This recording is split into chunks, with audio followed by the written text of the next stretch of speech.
Hey guys, welcome to the week 4 lecture. We want to quickly speak about language and group membership. We've already seen from the last week that the way we speak in some way encodes or gives hints to what social groups we belong to and what social roles that we play. So let's unpack that a little further. When we communicate, we're not only communicating a message or ideas, which is referred to as text, but underneath that text, the message, we're communicating a subtext. And these subtexts are messages that are encoded, which are the words and the grammar or the sound choices that we choose to use when we communicate that message. As an example, a really popular word right now is bae.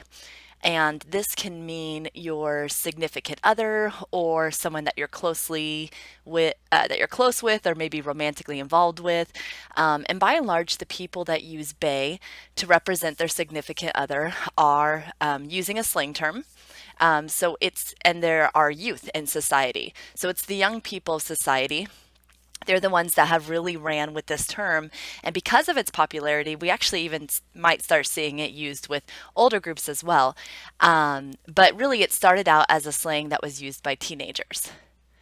So when someone uses the term "bae," there's the text, which I mentioned just a minute ago. The text is that the person is talking about someone that's really important in their life, and that's the message. But then there's the subtext, the fact that this individual chose to use the word "bae" as opposed to lover or significant other. There's a subtextual meaning that says, I'm young, I use slang, and I use young people's language. So you've got the message, which is, I'm talking about a significant other or a lover. I'm using the word "bae," and that's what that means. And the subtext, which is, I'm using the youthful slang version of it. We also find that we shift the way we speak because of how we want to be perceived. And we saw this last week with Lebov's study. So if we want to be perceived as being part of the youth in our society, I may use the term "bae" or other slang to make you think that I'm part of that group or I'm in with the youth. So we saw back in Lebov's study how the sales clerks pronounced the R to sound like they were part of a certain prestigious group. The fact that we do this tells us there is a subtextual meaning to everything we say, and the way that we say things identifies us as belonging to certain groups. Shibboleth that I want you to be aware of. And a shibboleth is whenever you have a word that is so tied to a group that you know if someone says this word, they must belong to a specific group. That this type of word or these words basically become a legitimacy test for group membership.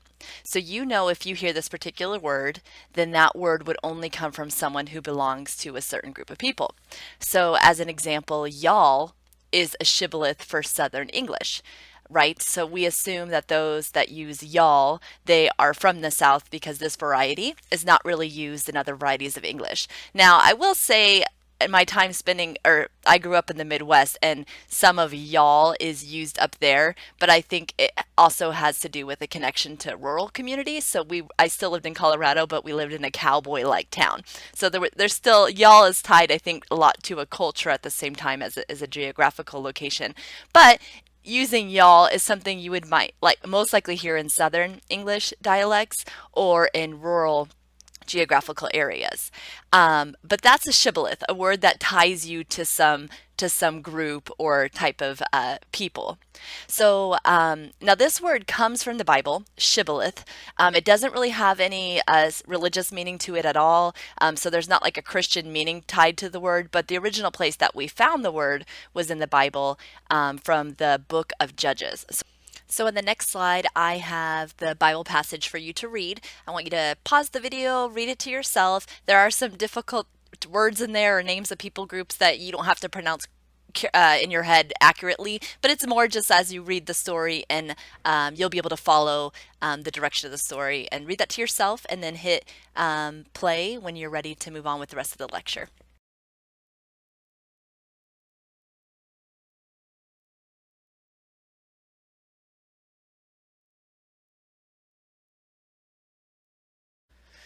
So you heard in the story that you had these group of people. They were trying to figure out if the other group was legitimate or not. So they had them use the word shibboleth. And if they pronounced it sibboleth, then they knew that they were not part of the group, and that's when they killed them. This is how we got the word shibboleth, even though it comes out of the Bible. It could be applied to any word, but one question that comes out of that story is why? Why, if your life is on the line, and it's a do or die situation, and you notice that everyone who says shibboleth is kept alive, and those that say sibboleth are sent to death, why wouldn't you say shibboleth when you got up there? And the reason is that in every language, every language has its own unique set of sounds. So in English, we have 44 sounds that are specific to our language, and every other language has a different number and a different set. There are some sounds we have that exist in Spanish and vice versa, but there are some sounds in English that might not exist in other languages. So, for example, English has the B sound like boy, but in Spanish they have the rolling R sound, which I'm not even going to try to pronounce for you, but that rolling R, that's a sound that exists in Spanish that does not exist in English. In Asia, they don't have, depending on what Asian country you're from, they don't really have the R. So like last week with Lebov's study, floor, they don't really have the R sound, and they have something that's similar to an L sound, but it's really not the same pronunciation. So when Asian speakers of English are, speaking English and they're saying words that have an R or an L, it's often difficult for them to say either letter because neither of those sounds really exist in their own language. And if you say R, L, think about your mouth when you say these letters or say these sounds, R, L. There's very similar movement going on in your mouth. They're a little different, but similar movement. So when Asian speakers of English use these letter sounds, they often interchange them because it's a similar structure in the mouth to make either sound. So you get, I'm sure you guys have seen these funny comedic clips of, I think it's in Die Hard, it's a movie, I know, where they're at a restaurant and someone asks if they'd like fried rice. So instead of saying, do you want fried rice? This is an Asian speaker speaking English as a second language, and they say, do you want fried rice? And that's, again, it's humorous, right? But the joke is in that in Asian dialects, they don't have that sound for L and R. So it's hard for them to make the right sound choice at the right time. And then the sounds are so similarly formed in the mouth. So you can see, I'm sure if you go to YouTube, you'll see a lot of funny videos like that. And they make us laugh. But the reality behind it is that there are different sound systems in each language, which is what makes it difficult to acquire a second language. In the case of this Bible story, the group that didn't have the sh, like Shelby, sound in their language, they were pronouncing it sibboleth because they had the s in their language, but not the sh sound. That sound didn't exist in their native language. Now, of course, with practice, you can adapt new sounds into your sound system. We call a sound system all the sounds you're capable of saying. But this takes practice.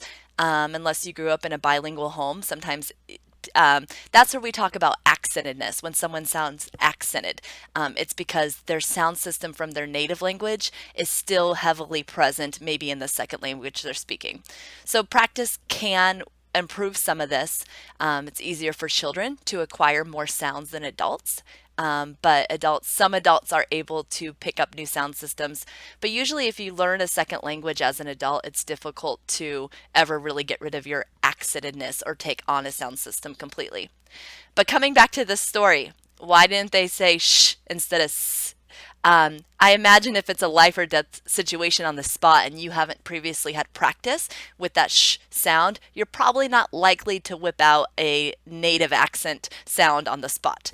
So that answers that question for us. But we see this sound system issue in other languages too. So we talked about the L and the R sound in Asian languages. So looking at Japanese specifically, back in World War II, when like the English soldiers were trying to figure out who was on their side versus on the other side, they would have people pronounce the word Lollapalooza. And as I said before, the L sound is not the L and R sound is very difficult for Asian speakers, especially and Japanese speakers, which is in that group. So saying a word like Lollapalooza, you were not likely going to say it correctly because that L didn't really exist in your immediate sound system. Um, and if that L is not in your sound system, you're not going to be able to say a word like Lollapalooza. A couple funny examples. I have a colleague who was researching something with music, and I forgot what the situation was, but she went to a conference, did a big presentation, and she had to talk about Tupac. And she knew the artist and had listened to the artist before, but she had never said his name out loud. So during her whole presentation, she would say Tupac. Tupac. That's what she called him. So she thought that was mortifying, I'm sure. But it's also kind of funny because it works as a shibboleth in identifying her age and also in identifying what type of music she obviously doesn't listen to a lot. Because if you like an artist, you probably know how to say their name. Another funny story that I have is I have a young student in another class I teach who was presenting on a scholar in one of our books, and that scholar's name was Deborah Brandt. But I had never said Deborah Brandt out loud in class. I just said, Deja, I want you to present on Brandt in our class. So Deja gets up on stage and she is given a great presentation. She really did a good job. But then she says, and Deborah Brandt is really influential for these reasons. And it was cute, funny. I'm not making fun of her or anything, but it was interesting because she, instead of saying Deborah, which to me connotates usually, I don't know Deborah's or Debbie's my age, so I think of maybe my mother's generation or older. But with her sound system, we talked about that African American English vernacular. Deborah fits within that sound system. So it's cute and funny, but it's also very scientifically, linguistically interesting why we make the sound choices we do when we see Deborah or want to say it Deborah. So with all this said, I want you to now think of examples of shibboleths, I can't even say the word, in English in your own experience. So what words do you use that identify you as belonging to a certain type of people? So the word choices we make might identify us as a certain age or a certain gender or belonging to a certain type of community.